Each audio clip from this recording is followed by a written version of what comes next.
said wounded, you said but not broken. Wounded, but not broken.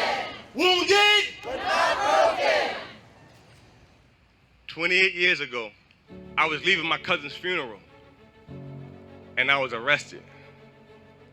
When I woke up that morning, I had no thought in my mind that I would be arrested and spend 22 years in prison for a crime that I didn't commit.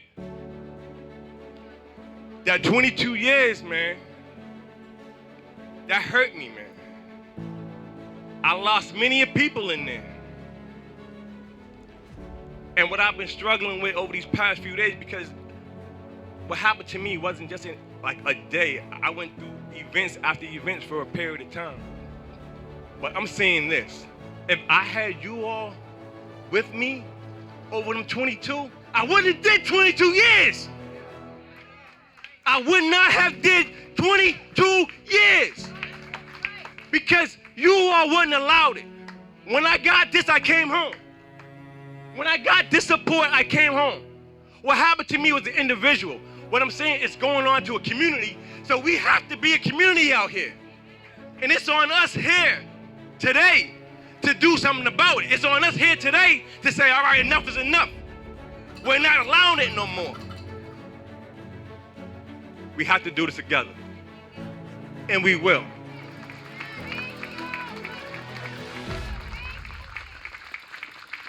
We have brought you all here today because the work to undo even one wrongful conviction and the work to change systems requires all of us, each and every one of us. It requires a movement. It requires us to amplify the truths about the criminal legal system and drown out the lies. It requires us to reclaim our power.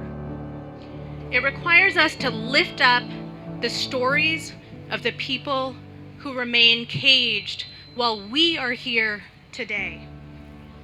And it requires us to demand better.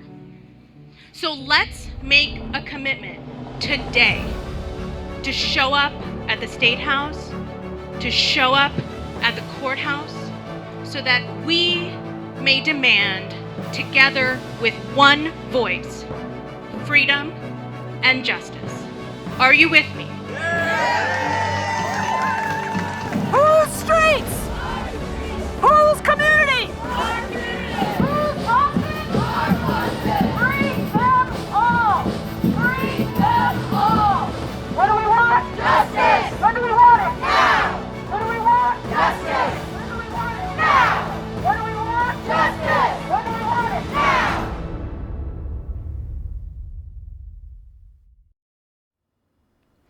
Good evening. My name is Radha Natarajan, and I am the Executive Director of the New England Innocence Project.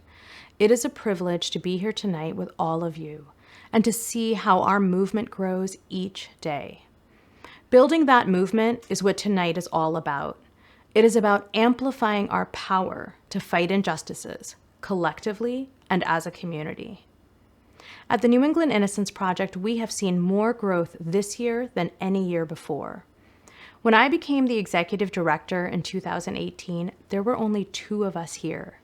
Now, just 3 years later, we have 10 staff members, an incredible Exoneree Network, and tremendous partners.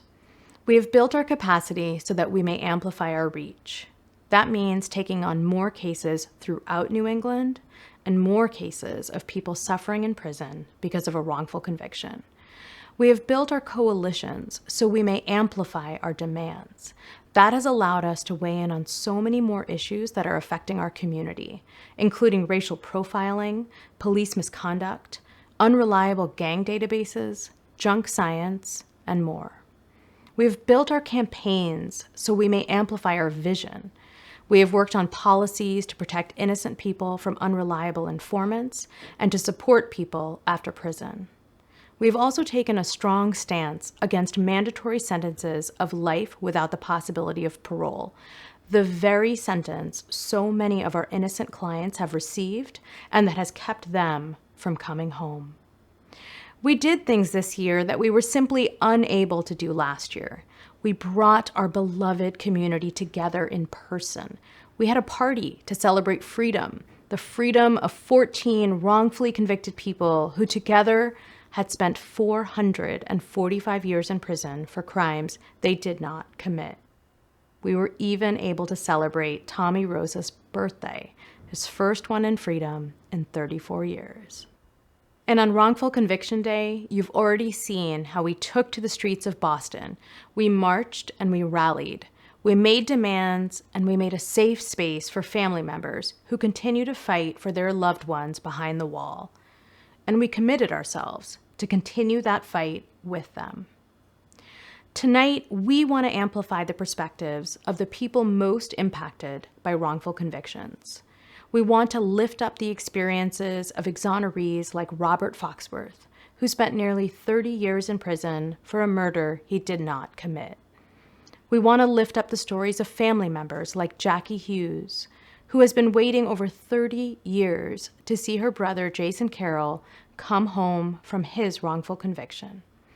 And we want to lift up the voices of crime victims like Katrina and Jerry Boyajian, who believed in a system that wrongfully convicted 2 people for the murder of their loved one. Tonight, we will give you an inside look into the long march toward freedom for someone still incarcerated for a wrongful conviction. And you will also see the commitment it takes to bend the arc of the moral universe toward justice. We will celebrate 2 incredible teams and honor the experiences of those fighting for freedom and those finally exonerated. We are sharing these stories with you tonight because we cannot allow the tragedy of wrongful conviction to remain hidden. We must use our collective voices to share what we hear and experience tonight with everyone who could not join us. And we must not let the energy tonight dissipate. We must use that energy to stay informed, stay engaged, and stay together.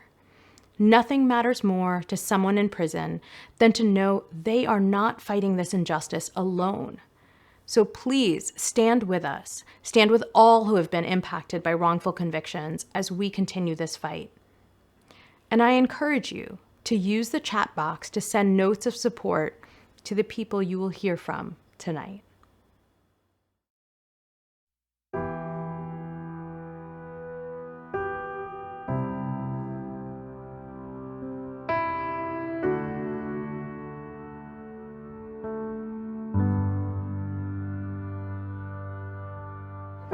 My name is Robert Darrell Foxworth, and I was convicted, wrongfully convicted, 29 years and some months in Suffolk Superior Court. They convicted me of first-degree murder. I was 23 years old at the time I was arrested. I didn't really have no faith in the system. And I never in the world, never thought that would ever happen to me, ever. But, it did. There's nothing you can do. You're literally helpless.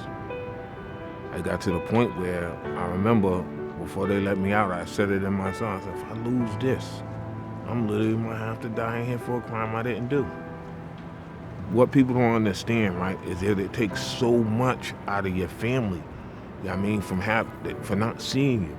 You're not putting gifts under the tree every year, not celebrating your birthday. Your son's growing up, your daughter's growing up without you. You're crippling the family while you're already disabled the man that you have behind bars. We didn't have cell phones when I went to jail. We didn't have computers. We didn't have none of that. When I got out, I was 30 years behind. I was lost. And in some instances, I'm still lost. But I came home December 23rd, 2 days before Christmas. And just coming in, seeing your family, being able to give your nieces and nephew a hug, even though they're grown now. It's just everything. Meet my sister's husband for the first time, shaking his hand, and my daughter's got their master's degree now. They're twins, so it's been a good journey so far. I still can't believe to the day they took me out of that. I still can't believe it to the day. Sometimes I say that all the time. I don't know what happened, but I know I just got to live my life as if it didn't happen, because I got to carry on. What's important right now is for the families, don't give up hope. I know it's hard, but everything doesn't stay dark forever. So when things come to the light, it'll get better.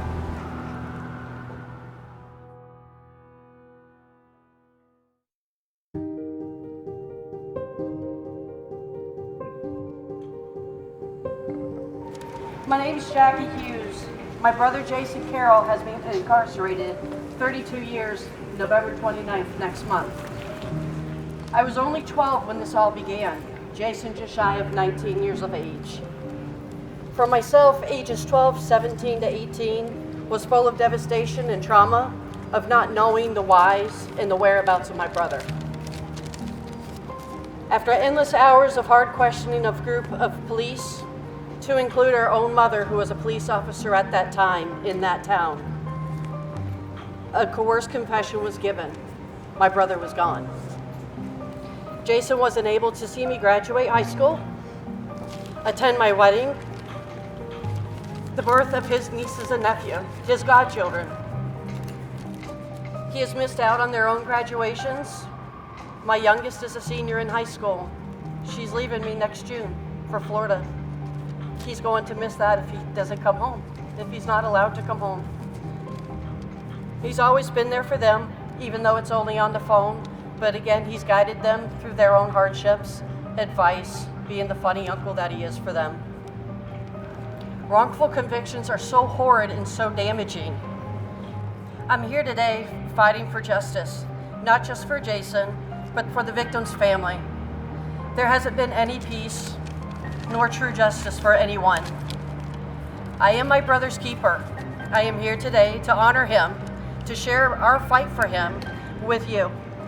It's us against the world has become basically our motto. I will not stop fighting for him or for justice.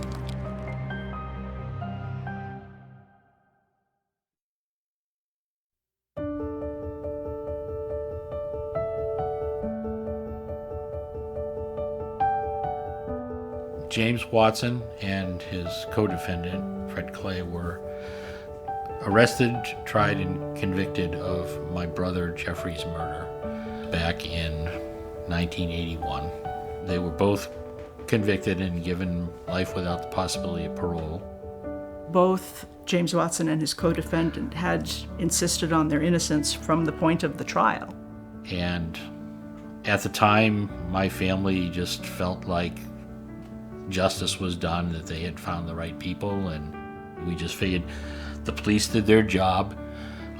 We had no reason to believe that they had done anything wrong, and that's how we felt for the following 35 years until it all came up again. And then we got a call from the district attorney's office. The way I described it was that after the trial, it was like we could put all of our feelings about it into a box and put the box in the back of a closet. And all of a sudden, at this point, the box mysteriously appeared on our coffee table, and it was open. So we had to work through that. And in that first phone call, Don Padalano, Yeah. the assistant DA, walked us through what that investigation had contained, and we were just stunned. I felt like my heart had just dropped to the floor. I remember Donna saying, so what do you think? And I remember looking at you and saying, he didn't do it. Yeah. I mean, I think we both were really pretty 100% sure in that moment. Yeah. That it just clearly was Right. had been a travesty of justice. Yes. for both him and your brother. Yeah.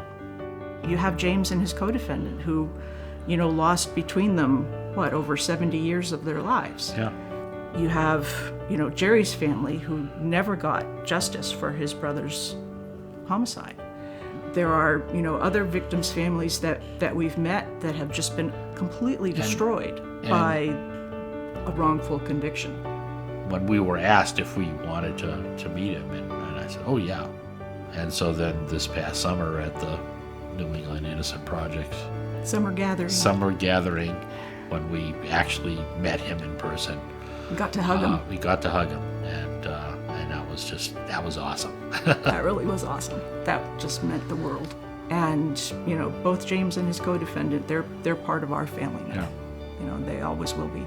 But it's been a heartbreaking experience on a number of levels. Yeah. For us, but it's also been an amazing lesson in resilience. Yep. Both James Watson and his co-defendant just amaze us. Just amaze us.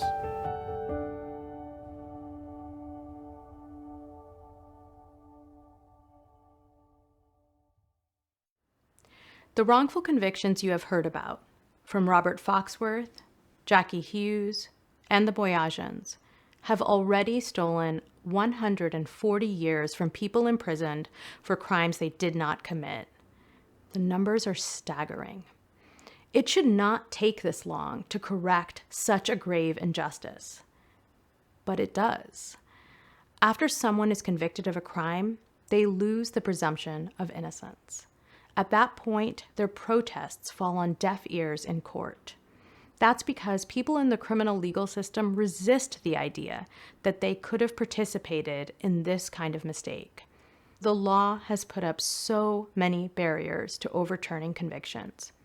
And that's the point where we begin our work, or as we call it, the long march toward freedom.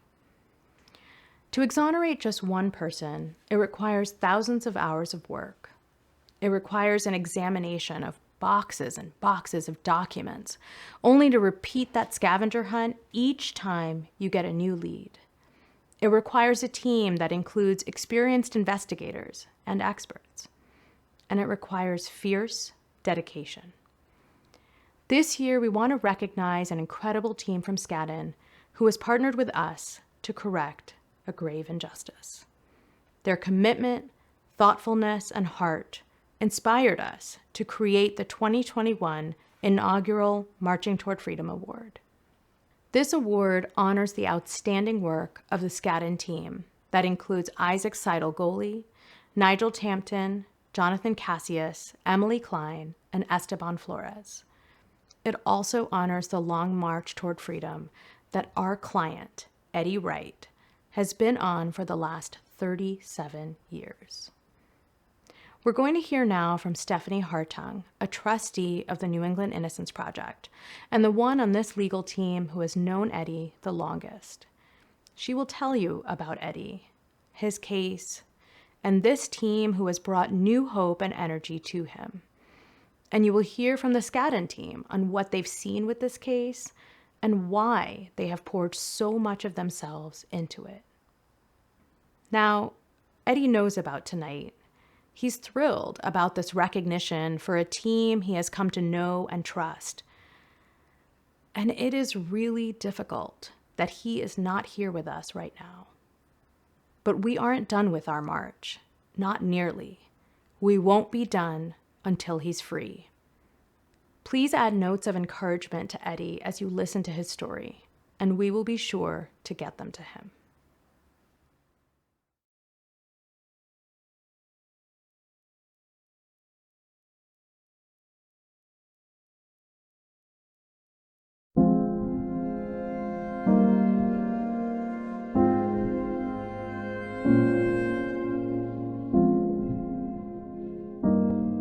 My name is Stephanie Hartung, and I serve on the board of the New England Innocence Project. It's such an honor to be a part of the legal team representing Eddie Wright. And we're speaking about this case today in part because we want the public in this community to know that this is an innocent person who's still in prison. There are so many aspects of Eddie's case that support his innocence. One of the ones that stands out that's just particularly shocking is that there's another man who has confessed to the murder. And the person who confessed also had a motive for killing the victim and threatened her on the night of the incident. Yet Eddie still remains incarcerated. I first met Eddie in the summer of 2015. Eddie, for those of us who know him, he really is a special person. He is brilliant, kind, determined, passionate about life. I would describe Eddie as very smart, very funny, very determined and warm. He just has this light in him that kind of shines through and makes you smile from the first time he talks. You see the conviction in what he's telling us, his knowledge of the facts, his knowledge of the law. He's just a testament to how some people are just good people, notwithstanding what might happen to them. So Eddie was convicted of a murder that took place in 1984 in Springfield, Massachusetts. It was a brutal murder of a young woman. She was a dancer who worked at a nightclub in Springfield, and she was found bound with her head covered, and she'd been stabbed multiple times. Eddie was drawn into the case initially because he had a friendship and a relationship with the victim, something he never made a secret of in any way. That was, I think, an easy target for the prosecution to point to a young black man at the scene of the crime the night before a young white woman's murder. He was convicted by an all-white jury, and that was by design. I think race played a massive role in this case. From the investigation to the prosecution to the conviction. Eddie had absolutely no motive to commit this murder. The victim was a friend of his, someone who he cared deeply about. The Commonwealth's case was very weak. It relied on forensic evidence that, frankly, would not pass muster at this time. He had an attorney who was not well-versed in criminal law, who did not conduct any investigation as far as we can tell. We have a third-party culprit who had the opportunity and the motive to kill the victim. So you have him threatening her the night of the murder. This individual confessed twice to murdering the victim. And very importantly, none of this was told to the jury. The jury did not have this information when they convicted Eddie. The jury didn't have the benefit of the DNA evidence that we have today. All the testing that was done, not a single shred of physical evidence supports Eddie's involvement in the crime. I think if the jury had all of the information, Eddie would be a free man today. The work of undoing a wrongful conviction in any case is a Herculean task. I don't think Eddie's case would be where it is today. I know it wouldn't without the assistance of Skadden. Between the legal team, the investigative team, the forensic and scientific team, we've spent many thousands of hours and tens of thousands of dollars on this case. Working on Eddie's case has been one of the greatest privileges of my personal and professional life.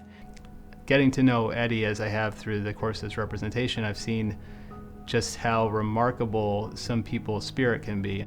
Being a black man, there's a lot of personal sentiment that I have here, a lot of frustration, a lot of sadness. However, to get the work done, I need to put that to the back burner, but also use that to fuel me. We had a call with Eddie around Christmas time, and we all had the opportunity to show him our Christmas trees. And it was just this really lovely, sweet moment of connection with somebody who we've been working really hard for. Seeing all this overwhelming evidence of this man's innocence, and then just trying to grapple with the question of why is he still in prison? So when I hear marching towards freedom, it really makes me feel more like we're getting there, like we actually are marching towards Eddie's freedom. We don't want him to spend another day, let alone another year in prison for a crime he didn't commit. I'm very optimistic about the future of this case. I believe that when a judge and ultimately jury see the whole case, all of the facts, they will see that this is an innocent man. To the Skadden team, this is Edward G. Wright. These words are few, but no matter how many words I use, it can never express my appreciation and gratitude to those individuals from Skadden Arts, Isaac, Nigel, Jonathan, Emily, Esteban, and the others who are unnamed that contributed and worked so hard on my behalf to prove my innocence and correct the wrong. I just want to say thank you from the bottom of my heart.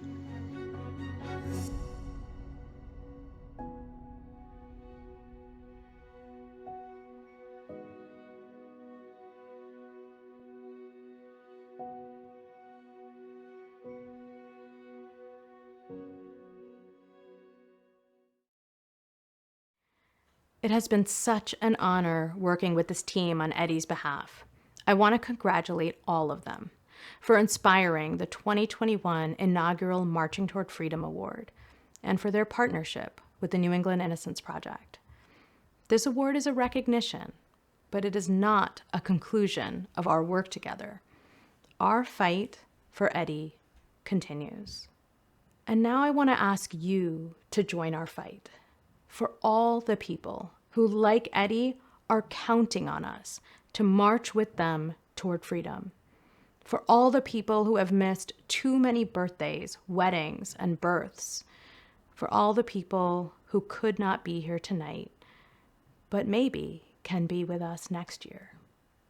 You've already gotten a glimpse of how much it takes to pursue just one exoneration. It takes tremendous amounts of time, devotion, and skill. We currently have 78 cases that we have taken on for investigation, and each day we get another letter or phone call from someone in New England who needs our help. For that reason, we have nearly 400 people with active applications right now.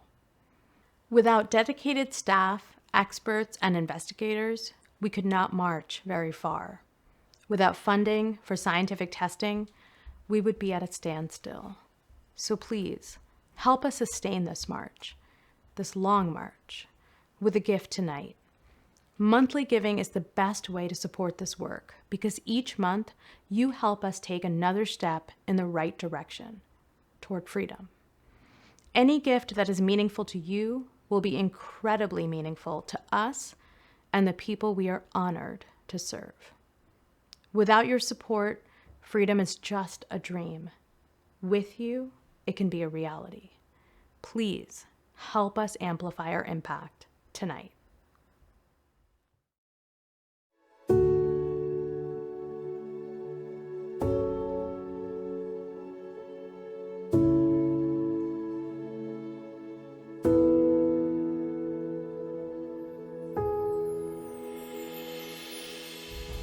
We're here to raise awareness about wrongful convictions because it's the thing that the government does in our name.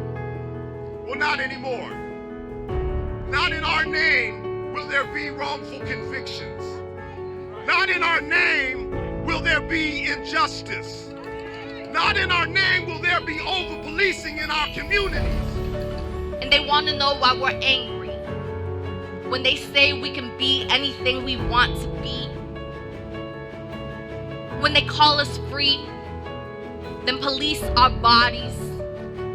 When they say be more, then ask us to take their orders. Be more, but accept our borders. They want to know, but they don't want to know us.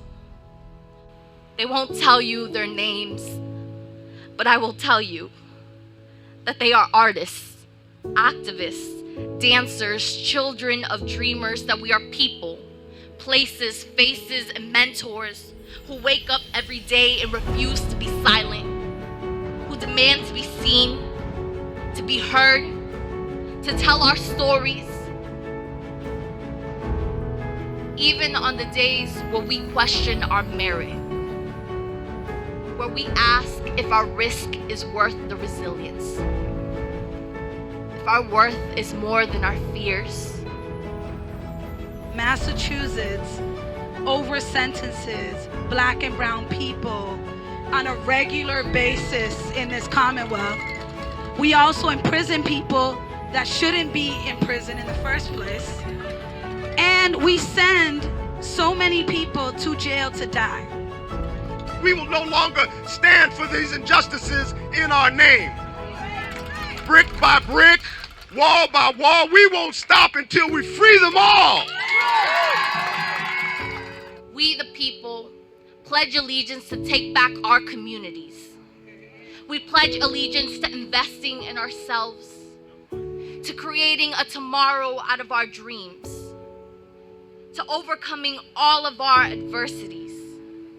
We pledge allegiance to all the people who taught us how to believe, who showed us we are more than the borders in our bodies, that we are not defined by our endings, but by all our new beginnings.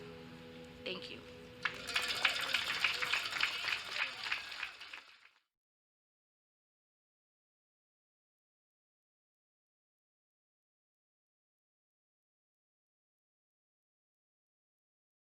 Good evening. My name is David Siegel, and I am the chair of the Board of Trustees of the New England Innocence Project.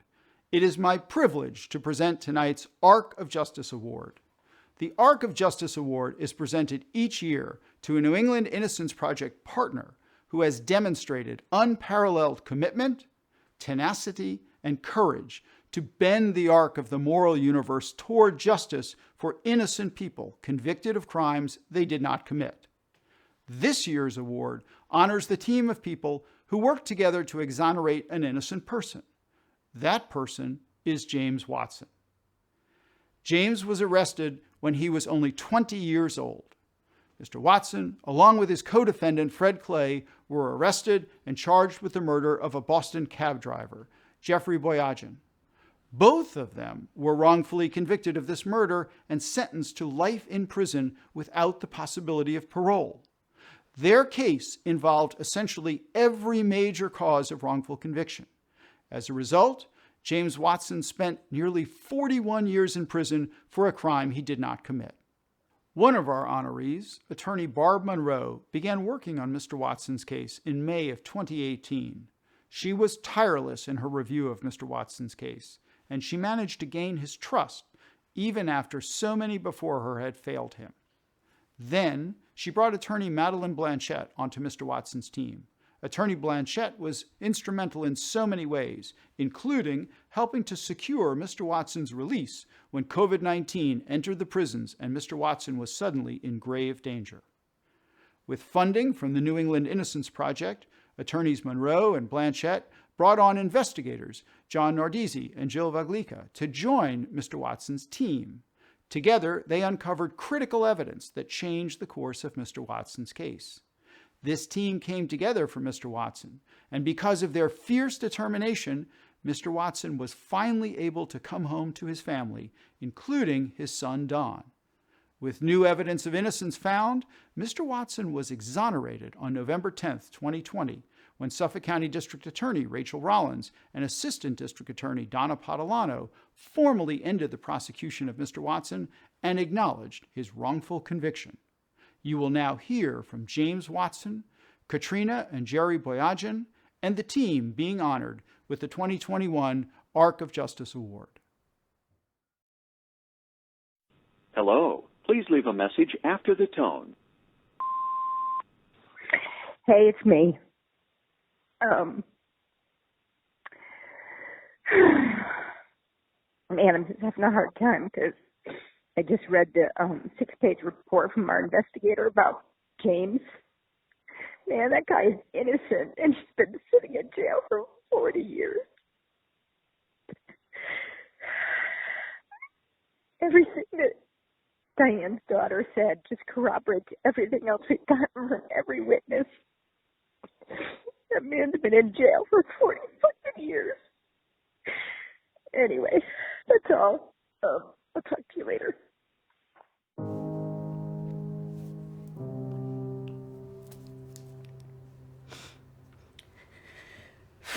My name is James Watson, and I was wrongly convicted of a crime of murder, of a crime that I did not commit. I spent 41 years in prison. When I first started looking into Jimmy's case, it seemed pretty clear to me that he was innocent, but the more I dug and the more I read, I was just like, I don't know how he got convicted, not once, but twice. I was 20 years old at the time I was arrested. No, that's not me. You're the wrong guy, They failed to investigate the case. They had a description from the eyewitness, pushed that to the side, and developed the one that they wanted. and it made it stick. What made this case go wrong, really from the start, was the identification. The people that witnessed the murder, it was 4 a.m. in the morning. They're looking out of a second-story window, and it's probably 75 feet away easily, in the dark. So the way that Jimmy and Fred were both convicted, and this is going to sound like weird science, because it is. It's junk science. The witness that identified them had been hypnotized, and then they made the case fit to what they needed to get those convictions. That was a done deal. I was out, you know what I mean? I'm gone for natural life, you know? This is my new home, prison, you know? Something I didn't do. I think that he viewed me as his last chance, and he looked me in the eye at some point and he said, I didn't do this. And I knew there was no way this man could lie. And at that moment I said, I need more help because the stakes are too high. I can't do this alone. I was totally convinced of James Watson's innocence.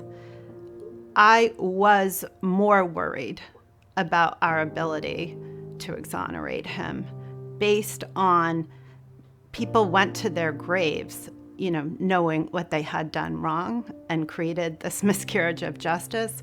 And so it became clear to me that there was going to be no stone left unturned. Then Robert told me, he said, you know what I mean? I'm gonna bring you home. I'm gonna bring you home. I said, okay. And I started, feeling a little better about my situation. And John Nazi and Jill, I know they're gonna find the truth. Because it's there. The truth never disappears.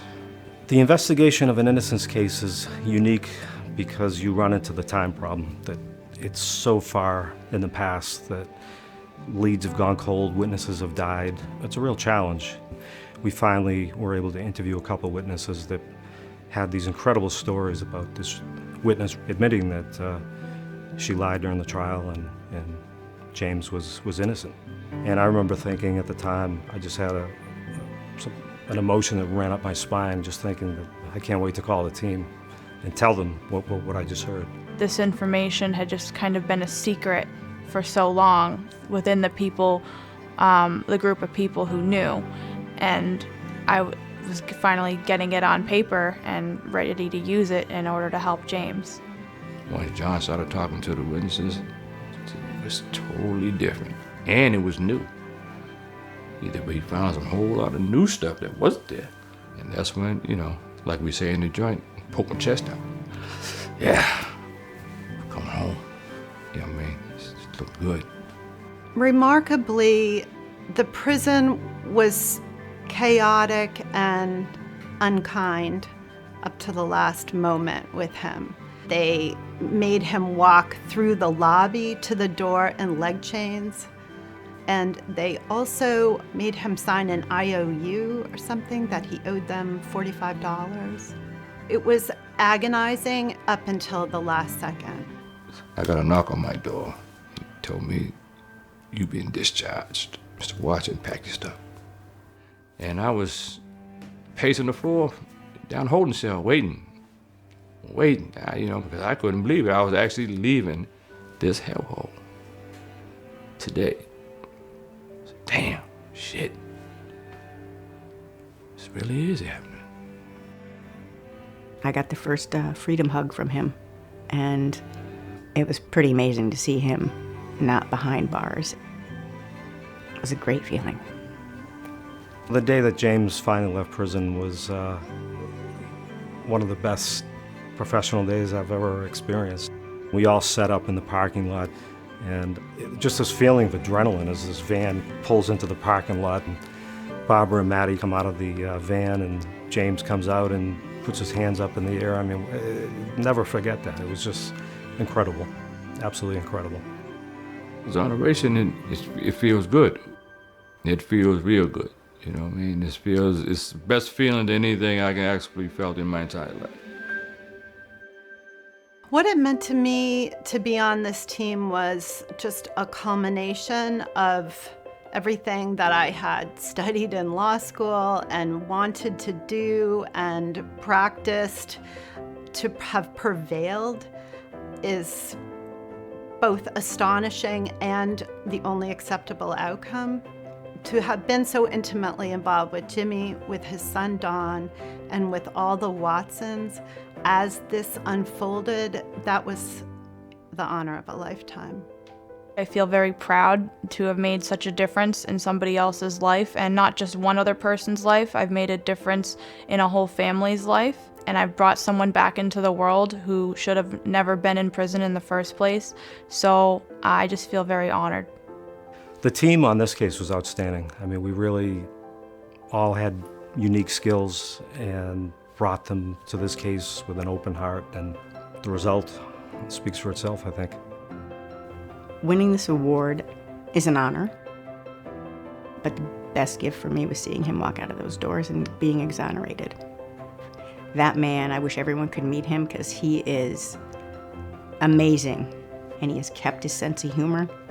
He is just a joy in my life.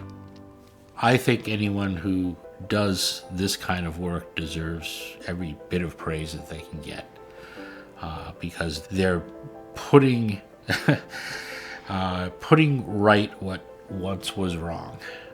If they didn't do their job with integrity and with strength of character, determination, James would still be in prison. They deserve every ounce of praise, and they certainly have all of our gratitude. The true heroes in these cases are not us, it's not me, it's not the investigators, the lawyers. It's the men and women that suffer years in prison. They're the real heroes, and they're the people that we work for. So we'll continue. I'm very thankful. Barbara, Maddie, John, Jill, everybody. You know what I mean? I'm blessed. That's what my son says. You're truly blessed, Pop. I said, I know. Ready, Daddy? Come on. Yep. I guess you say, what can make me feel this way? My team, my team, my team, my team. Talk about my team, my team.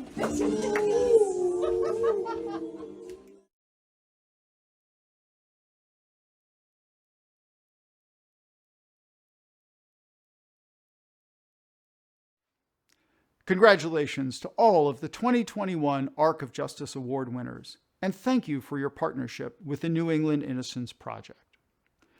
And now it's time to conclude the formal portion of this event. Tonight was about lifting up the experiences of all who have been impacted by wrongful convictions, like Robert Foxworth, Jackie Hughes, and the Boyajians. It was about lifting up the stories of those still in prison awaiting justice, like Eddie Wright, and the people who march with them, like the team from Skadden. It was about lifting up the community of professionals who've come together to work toward freedom, like attorneys Monroe and Blanchette, and investigators Nardizzi and Vaglica, who helped exonerate James Watson. And it's about what you can do to amplify the power of this work.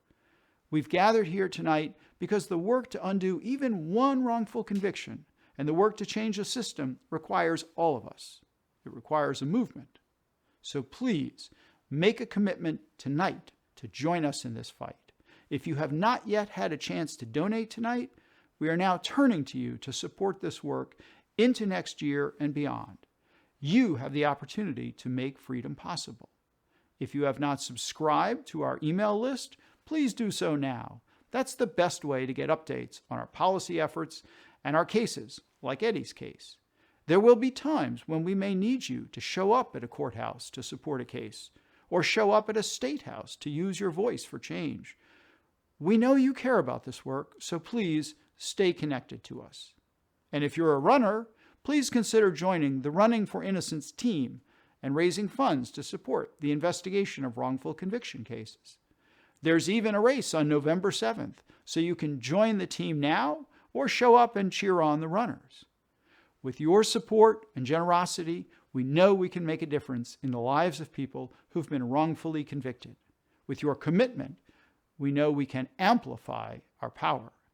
We can't wait to see you next year to show you all that we've been able to accomplish together. At the close of tonight's event, We would love for you to join our community conversation with a panel of exonerees from tonight. Scroll down and click the Community Conversation button to join us on Zoom. We want to thank you for your generosity tonight and for being part of our community. Good night. This is a message to all who are listening. I'd like to personally thank you for participating in the event, because it's the involvement of the people that brings about change. I truly appreciate you for listening and caring.